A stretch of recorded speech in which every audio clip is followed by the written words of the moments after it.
Gautam, the founder of Buddhism, was born about 2500 years ago. This was a time of rapid change in the rapid lives change, of people. Rapid change मतलब तीव्र गति से होने वाले परिवर्तन, that is known as rapid change. Okay, so you will underline here 2500 years ago because this is important for MCQ, ठीक है, as well as descriptive. Okay, carry on. As we saw in chapter 5, some kings in the Majanpadas Mahajanapadas, were Janapadas small territorial area, ठीक है, and Mahajanapadas they have acquired a more area, bigger area, just like Magadha Mahajanapada where Mahapadma Nanda was ruling, Nandvansh rule was there, and there mismanagement and misrule led to the rise of Chanakya and Chandragupta ki jodi, and later they created a history, and Takshila was the center of Chanakya, who was a teacher at Takshila University, and now it is in Pakistan and in the ruined stage. Most of the ancient India things which are in Pakistan or Bangladesh, they were destructed and they were destroyed. Can you find? So the Mahajanpada, ठीक है, in it is Magad was one of the Mahajanpadas, okay, which you have studied in the previous lesson. Okay, carry on. Yes, sir. Were growing more powerful. New cities were developing and life was changing in the village. As well see chapter 9. See, when Thinkers one were minute, trying. one minute. Here they are talking about the transitions in the life. जैसे when you are in the class 5th to 6th, there is a phase you will start thinking in a new ways, है ना? There is a change. Okay, so like that, that we are here from village to city area. When somebody comes, there is a change in a way of thinking, in a way of living, and here also in geographical terms or in social terms or economical terms, if you think, when it was janpada to mahajanpada, then they are acquiring the powers, wealth, armies they are started to keep, so their change was taking place. So this change was not taking only in the geographical terms, but it was affecting the people's mindset, their way of living, their way of interaction to each other. So there are various changes are taking place. Okay, chaliye. Yes, sir. Many thinkers were trying to understand these changes in society. They also want to try and find out the true meaning of life. Yes, The Buddha this is a very belonged important. They are trying to find out the true meaning of life, कि हमारे जीवन का वास्तव में अर्थ क्या है, ठीक है. और विश्व की जो हाईएस्ट स्टैचू थी ना, वो जानते हो कहाँ थी पहले? वो अफगानिस्तान में ही थी. वो जगह का नाम है, आप गूगल में सर्च करना, बामियान, ठीक है, बामियान इन. और उसके बारे में आप मुझे कभी दूसरी क्लास में, इस क्लास में नहीं, दूसरी क्लास में शेयर करना. ओके, बामियान के बारे में. चलो ठीक है, चलिए बेटा, carry The on. Buddha belonged to a small Gana known as the Skyagana. So which and which was a gana, which gana Buddha was belonging to? तो that is a Shakya. Yes, very good. हाँ, this is a question. ऐसे ही question जब line by line पढ़ोगे ना, तो so many questions you can formulate yourself. Carry on. When he was a young man, he left the comfort of his home in search of knowledge. See, He wandered 1 minute. for several years. Yes. So when he was young, he left the comforts of his home in search of knowledge. So those who willing to acquire the knowledge, they must leave the comfort. ठीक है, एक चीज तो मान के चलना पड़ेगा. Those who are willing to enjoy the knowledge, to acquire the knowledge, to and lead the world, they must leave the comfort. आपको आराम छोड़ना ही पड़ेगा. अगर आप आराम के चक्कर में पड़ोगे तो आप क्या हो जाएंगे? किसी काम लायक नहीं होंगे, बर्बाद हो जाएंगे. इसलिए कहा था आराम हराम है, मतलब it is not wanted, it is not desired. आराम, ठीक है. इसलिए कहा जाता है हमारे ऋषि मुनियों. हाँ,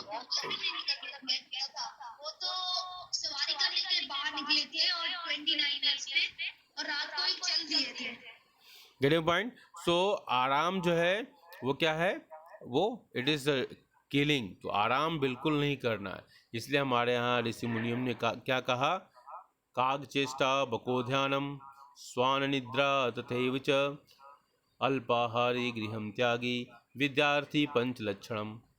ठीक है, विद्यार्थी के 5 लक्षण बताए गए। काग चेष्टा बको ध्यानम, कौवे की तरह अलर्टनेस होना चाहिए। बको ध्यानम, बगुले की तरह ध्यान होना चाहिए। पढ़ते समय कहीं से भी कोई आवाज आए, वी मस्ट नेग्लेक्ट ऑल दो साउंड्स। काग चेष्टा बको ध्यानम स्वान निद्रा, मम्मी उठा रही है बेटा उठ जा, पापा उठा रहे हैं बेटा उठ जा, बेटा अच्छा मम्मा उठ रहा हूँ, अच्छा मम्मी उठ रही हूँ। This should not happen. Once mother gives the call, you must leave the bed. Even who is the good, very good students, even they without mother's call or parents call, they must leave the bed. That is a good attitude. तो काग चेष्टा बकोध्यानम स्वान निद्रा, मतलब कुत्ते की तरह नींद होनी चाहिए। देखो कुत्ते की तरह थोड़ी सी आवाज होती है ना, डॉगी को तुरंत अलर्ट हो जाता है। तो स्वान निद्रा देवच अल्पाहारी, ऐसा नहीं खूब भोजन कर लिया तो अन्न की जो गर्मी होती है, अन्न को जो पाचन करने में ब्लड का सर्कुलेशन होगा, वो हमको क्या करेगा, मस्तिष्क की तरफ से ब्लड का फ्लो स्टमक की तरफ कर देगा और हमको नींद आएगी। तो अल्पाहारी गृहम त्यागी, इसलिए घर को त्याग करने वाला, मतलब घर में क्या होता है, इमोशन होता है। घर में क्या होता है, घर की जो बंधन होते हैं वो होता है। घर त्याग करने का मतलब ये नहीं कि सर ने बोल दिया अब हम कल से घर से भाग जाएंगे। गेटिंग पॉइंट, ऐसा मैं नहीं बोल रहा हूँ। ठीक है, गृहम त्यागी मतलब घर के इमोशन से दूर हो जाओ। ठीक है, मतलब पढ़ते समय केवल पढ़ाई पर ध्यान। इसलिए देखो, छोटी उम्र में राजा के पुत्र होते हुए भी राजा दशरथ ने भगवान राम को क्या किया, विश्वामित्र गुरु के साथ भेज दिया, जबकि वो सारे उनके पास सुविधाएं थी, लेकिन उन्होंने कहा नो, कंफोर्ट बिल्कुल नहीं। ठीक है, गृहम त्यागी, हॉस्टल में भेज दिया, गुरुकुल में भेज दिया, और वहाँ उनके साथ रह के वो साइंस टेक्नोलॉजी है ना, ये सब आर्म्स एम्युनिशन सबकी शिक्षा लेते रहे। ठीक है, आर यू गेटिंग पॉइंट। तो ये चीज़ें होती हैं बेटा। ठीक है, तो आपको कंफर्ट जोन से बाहर निकलना पड़ेगा। अगर आप आगे बढ़ना चाहते हैं तो you need to have leave this comfort zone area. Are getting point. Meeting and holding discussions with other thinkers, he finally decides to find his own path to realization. realization. ठीक है, he wandered for several years. भगवान बुद्ध घर तो छोड़ दिए, ठीक है, वो आज की तरह नहीं था।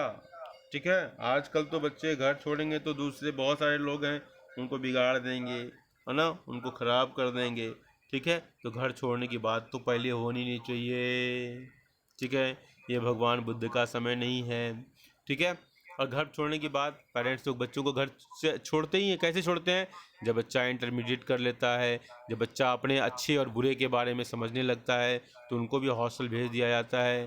ठीक है, वहाँ भी बच्चे को जो संस्कार हैं वो उनको हेल्प करते हैं। पेरेंट्स जो अच्छी वैल्यू सिखाते हैं वो उनको काम आते हैं, वही दोस्त हो जाता है उनका। ठीक है, तो भगवान बुद्ध की कहानी बता रहा हूँ। ठीक है, कभी कभी ये होता है ना, बच्चे छोटे बच्चे होते हैं, सोचते हैं भगवान बुद्ध निकले थे, भगवान बुद्ध का नाम किताब में आ गया, बुक पुस्तक में आ गया, I should also live and I my name will reflect in the textbook. No no no no no no no, ऐसा नहीं सोचना है। ठीक है, it was his time was different, was that time people are very honest, they are living, they are less fight for like us, like today's. Getting point, safety and security was more, and people have the god fearing nature also. So इस तरीके से समाज में जो बदलाव आया है, नकारात्मक जो बदलाव आए हैं, इसलिए आपको, वैसे तो शंकराचार्य ने भी 11 साल की उम्र में जो है घर छोड़ दिया था, उनको तो 5 साल की उम्र में ही गीता और महाभारत रामायण सब याद हो गए थे। तो दे आर एक्स्ट्राऑर्डिनरी पीपल। ठीक है, हमारे यहाँ ये कहा था ना, जिसे कहा जाता है कि पुनर्जन्म का संस्कार, पुनर्जन्म होता है और पूर्वजन्म का संस्कार। ठीक है, तो वो कुछ चीज़ें ऐसी हैं जिसको दे आर अनडिफाइंड। ठीक है, जिनको परिभाषित करना आज की साइंस के में नहीं चर्चा होती उसकी, लेकिन कहीं ना कहीं चीज़ें एग्जिस्ट करती हैं। क्यों कोई बहुत ही एक्स्ट्रा ऑर्डिनरी हो जाता है, क्यों कोई बहुत ही ऑर्डिनरी होता है, उसमें विज्ञान छुपा हुआ है। ठीक है, जिसकी कहानी, कुछ कहानी तो आप अभिमन्यु की कथा से आप समझ सकते हो। खैर, तो यहाँ पर क्या कहा जा रहा है कि ही वॉन्डर्ड फॉर सेवरल ईयर्स, वो कई सालों तक घूमते रहे, भटकते रहे, मीटिंग एंड होल्डिंग डिस्कशंस, लोगों से मिलते, उनसे डिस्कशन करते, उनसे विचार लेते, एंड अदर थिंकर्स, और दूसरे जो विचारक थे सब से मिलते रहते। He finally decided to find his own path to realisation. इसके बाद अंत में उन्होंने क्या समझा कि मैं अपना ही कोई रास्ता निकालूं, एंड मेडिटेटेड, और इसके बाद ध्यान में लग गए आंखें बंद करके। इसलिए आज कहा जाता है योगेन चित्तस्य पदेन वाचा मलं शरीरस्य च वैदिकेन योपाकरोतं प्रवरं मुनीनां पतंजलि प्रांजलिरानतस्मि। मतलब योग के जो अष्टाध्याय आठ जो अष्टांग मार्ग हैं, ठीक है, 8 जो योग के यम नियम आसन प्राणायाम प्रत्याहार धारणा ध्यान समाधि, तो ये जो चीज़ें बताई गई, ध्यान, अब वही ध्यान जो है भगवान बुद्ध लग गए। देख लिया जो हमारे बच्चे करते थे हमारे साथ मॉर्निंग में। तो ये फाइनली डिसाइडेड टू मेडिटेट, अपना ध्यान। और आप लोगों को भी मैं बताऊं, अगर जीवन अच्छा करना है, जीवन को पवित्र बनाना है, जीवन को योग्य बनाना है, जीवन में कुछ ऐसा करना है कि दुनिया याद रखे, तो थोड़ा सा ध्यान लगाया करो। Getting point. 5 मिनट का ही समय निकालो, जो कुछ भी पढ़ो आंखें बंद करके उसका ध्यान करो।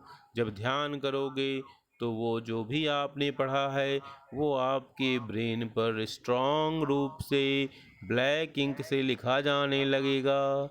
ब्लैक इंक बोलने का मतलब है कि वो आपके दिमाग में लंबे समय तक स्थापित हो जाएगा। तो ध्यान की ये महिमा है। भगवान बुद्ध ध्यान के शरण में आ गए। इसको भगवान श्री कृष्ण भी कहते हैं योगः कर्मसु कौशलम। ठीक है, योग जो है कर्म का कौशल है, जिसको हम आजकल कहते हैं स्किल इंडिया मूवमेंट का नाम दिया जा रहा है। मेरी बात समझ में आ रही बेटा? तो आप लोग भी ध्यान करेंगे तो ही लॉर्ड बुद्धा, गौतम बुद्धा, है ना, सिद्धार्थ, ये क्या किसके चक्कर में पड़ गए?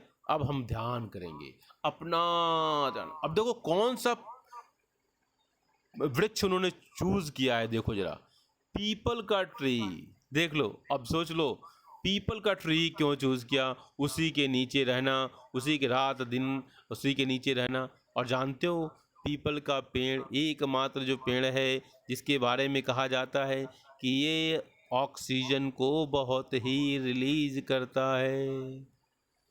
सबसे ज़्यादा ऑक्सीजन देने वाला पेड़ है ये, ऑक्सीजन खूब देता है। Getting point? और गेटिंग पॉइंट बोलो भाई। और क्या बेटा बोलिए? कार्बन डाइऑक्साइड भी छोड़ता है। तो पौधे तो कार्बन डाइऑक्साइड छोड़ते ही हैं, डे टाइम में ही अपना भोजन बनाते हैं, जिसको कहते हैं साइंस में कौन सा प्रोसेस कहते हैं? Very good, process of photosynthesis. ठीक है, ठीक है, जिसको उसके माध्यम से वो अपना भोजन बनाते हैं। लेकिन सबसे अधिक ऑक्सीजन देता है, तो उस पौधे के नीचे उन्होंने अपने आप को सेंटर्ड किया, उसके नीचे स्थापित किया अपने आप को, और वहाँ मेडिटेशन करने लगे। लगातार ध्यान ध्यान, और ध्यान करते करते उनको बहुत सारी चीज़ें ज्ञान मिलने लगा, क्योंकि मनुष्य के शरीर के अंदर ही सब कुछ है। जितने भी महापुरुष हुए, चाहे वो स्वामी विवेकानंद हों, सब लोगों ने ध्यान किया। और ध्यान से, अगर ध्यान की शक्ति को हमारे बच्चे समझ जाएं, तो टीचर एक बार में जो पढ़ाएगा उसको बच्चे एक बार में समझ जाएंगे। ध्यान करोगे तो जो बच्चे बिल्कुल अपने को समझते हैं ना कि मेरा दिमाग कमज़ोर है, ये वो ना, वो सब जितनी निगेटिव बातें हैं ना सब खत्म हो जाएंगी अगर मेरी एक बात मान लोगे। क्या? कि हम डेली 10 मिनट ध्यान का निकालेंगे। रात में सोते समय ध्यान करते हुए, पढ़ते पढ़ते मतलब सोचते सोचते सो जाएंगे। जो कुछ भी पढ़ा है दिन में, वो पहला काम। और डेली शाम को सुबह समय न मिले तो, वैसे सुबह का समय बहुत ही अच्छा माना जाता है, तो सुबह ध्यान करेंगे 5 मिनट का आंखें बंद करके अपने फोरहेड के बीच में, जिसको हमारे ऋषि मुनियों ने ब्रह्म स्थान मतलब ज्ञान का स्थान कहा। तो वहाँ पर ध्यान लगाएंगे तो सर एक बार में पढ़ाएंगे और आसानी से समझ में आ जाएगा। क्लास में पढ़ते समय मन का भटकाव दूर हो जाएगा। मेरी बात समझ में आ रही है मेरे प्यारे बच्चों? चलिए, ओके, अब आगे पढ़ो।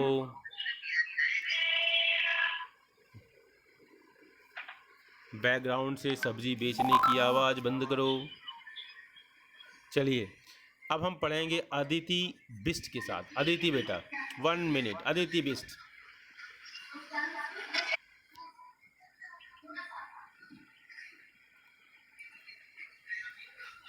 Start. I meditated for days on and under a people tree at Bodh Gaya in Bihar. बोध गया, There he बोध गया। एक कहावत है, गया गया तो गया ही रह गया। ठीक है, गया गया तो गया ही रह गया। मतलब इस ये जो कहावत बनी होगी शायद इसलिए बनी होगी कि जो एक बार गया चल जाता है तो गया का ही हो जाता है। He will lost in the world of Buddhism. वहाँ का जो प्रभाव है वो उसमें वो खो जाता है, इसलिए शायद कहावत बनी होगी, गया गया तो गया ही रह गया। तो बोध गया इन द बिहार, वहाँ बहुत बड़ा वो टेम्पल है। ठीक है, और वहाँ पर कभी न कभी, बताना चाहता हूँ मैं अभी। यस, चलो हम लोग एक ट्रिप बनाते हैं, एजुकेशनल ट्रिप, जस्ट लाइक अनघाज आपसाज trip will also have a trip to Bodh Gaya. एक बार प्लान बनाओ, सब लोग चलते हैं, है ना? अपने मम्मी पापा से परमिशन ले लेना कि हम लोग ऐसी प्लान बनाए। ठीक है, चलो carry on Aditi. Okay, sir. After that, he was known as the Buddha or the Wise One. He then ठीक है, तो बुद्ध का मतलब क्या हुआ? वाइज वन, जो एक बुद्धिमान व्यक्ति है जिसने समाज और ज्ञान की प्राप्ति कर ली है, अपने ज्ञान के माध्यम से समाज और उसकी व्यवस्थाओं को समझ लिया है। दैट इज़ बुद्धा, मतलब वाइज वन, ज्ञानी, जिसको हिंदी में कहते हैं। ठीक है, चलिए आगे पढ़िए। Okay, sir. Sarnath near Varanasi, where he taught for the first time.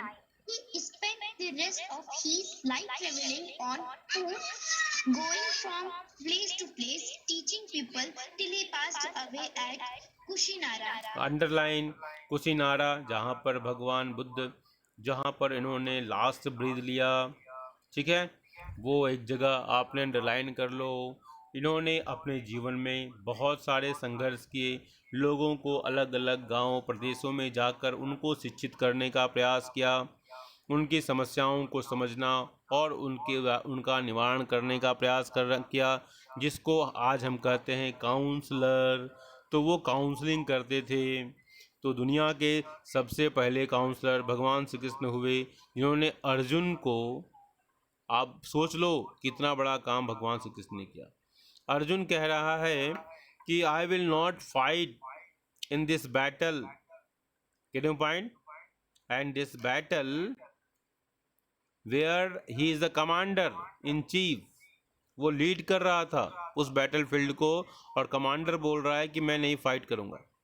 और वो फाइट कैसा था? ये ऐसा वैसा फाइट नहीं था, ये फाइट था सत्य और असत्य को स्थापित करने का फाइट था। दुर्योधन वॉज रिप्रेजेंटिंग द असत्य, और उस फाइट को करना इसलिए ज़रूरी था, क्योंकि अगर आप दुर्योधन और उसकी प्रवृत्तियां बनी रहेंगी, ठीक है, तो समाज का बहुत ही नुकसान होगा। तो भगवान श्री कृष्ण ने क्या किया, उनको प्रीच किया, और वही प्रीचिंग है भगवत गीता के रूप में।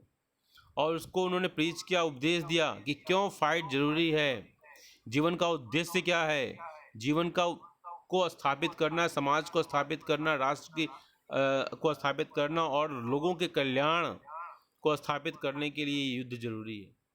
तब उन्होंने और उन्होंने एक श्लोक कहा, यदा यदा हि धर्मस्य ग्लानिर्भवति भारतम अभ्युत्थानम् अधर्मस्य तदात्मानं सृजाम्यहम्। और अपने आप को उन्होंने स्थापित किया वहां पर सबसे पहले अर्जुन के मन में। अब सोच लो कि एक ऐसा बच्चा जिसको आप सोचो कि क्लासरूम में कोई बच्चा एग्जामिनेशन हॉल में बैठा हो और कहे कि नहीं नहीं मैं एग्जामिनेशन हॉल में नहीं, मैं एग्जाम नहीं दूंगा, मैं भाग रहा हूँ, मैं जा रहा हूँ। टीचर ने कहा कि नहीं बेटा, उसको न केवल एग्जाम में बैठाया बल्कि इस तरह से उसको मोटिवेट किया कि वो एग्जाम में टॉप कर गया, क्योंकि उसके अंदर क्षमता तो पहले से ही थी, लेकिन वो नर्वस हो गया था किन्हीं कारणों से। उसी तरह अर्जुन को भगवान श्री कृष्ण ने न केवल उसको बैटल फील्ड में उनको रखा बल्कि उस बैटल फील्ड का वो चैंपियन भी बना। तो यही है एक अच्छे टीचर का लक्षण कि बच्चों में इतनी ऊर्जा का संचरण करे, इतनी ऊर्जा उस बच्चे के अंदर डाल दे कि बच्चा जीवन भर अपने आप को उत्साहित महसूस करता रहे। Are you getting point? तो भगवान बुद्ध यही काउंसलिंग करते थे, जगह जगह जाके अलग अलग गांवों में प्रदेशों में घूमते थे। और बोध गया से ये चले तो कहाँ आए? सारनाथ, जो कि वाराणसी से कुछ दूर पर था। ठीक है, वाराणसी से दूर सारनाथ पर आए। सारनाथ में उन्होंने पहले 5 जो शिष्य बनाए, वो 5 शिष्य वो शिष्य थे जिन्होंने इनका उपहास किया था शुरू में, ये जब बिना ज्ञान प्राप्ति के घूम रहे थे। ठीक है, तो उनको 5 शिष्य को बनाया और ये 5 शिष्य उनके आजीवन रहे। और सारनाथ में आपके स्क्रीन पर दिखाई दे रहा है ना बेटा, देख लो ये स्क्रीन आपको दिखाई दे रहा है ना, दिस इज द, ठीक है। तो वहाँ बौद्ध स्तूप है। आज कभी आप लोग जाओ और आप सार जब ट्रेन चलेगी वाराणसी से, हाँ, तो आपसा ने देख लिया होगा, ठीक है, उनके टीचर ने उनको बता दिया होगा अनघा की तरह।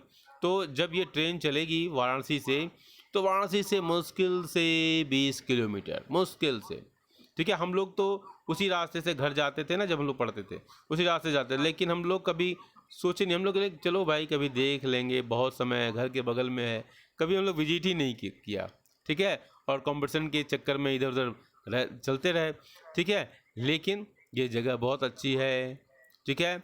और अभी गवर्नमेंट ने एक ट्रेन भी स्टार्ट की है बुद्ध सर्किट करके, जिसमें भगवान बुद्ध से जुड़े हुए जितने भी स्थान है ना, उसके लिए एक स्पेशल ट्रेन जोड़ दिया है। और वो जगह जाएगी, जैसे सारनाथ भी जाएगी, बोध गया भी जाएगी, वहाँ लुम्बिनी तो दूसरे देश में हो गया, नेपाल में चला गया, वो कुशीनगर है ना, वो वहाँ पर जाएगी, देवरिया के पास, गोरखपुर के पास। तो ये सारे स्थानों को जोड़ने का प्रयास किया है। तो एक बहुत ही बढ़िया है बुद्धिस्ट टूरिज्म। देखो हमारे देश में इतनी सारी चीज़ें हैं ना, वो विश्व के किसी भी देश में उतना नहीं है जितनी वैरायटी हमारे देश में मिलती है।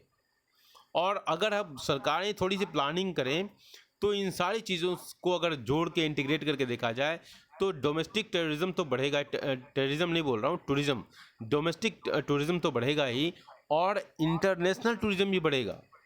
आपको अपनी चीज़ों की विशेषताओं के बारे में प्रोजेक्ट करना है। Getting point? चलिए तो हम आगे पढ़ेंगे बेटा, और मुझे लगता है टाइम हो चुका है आपका। हाँ मैं जान गया, वेरी गुड। तब तक आपसे फिर मिलेंगे।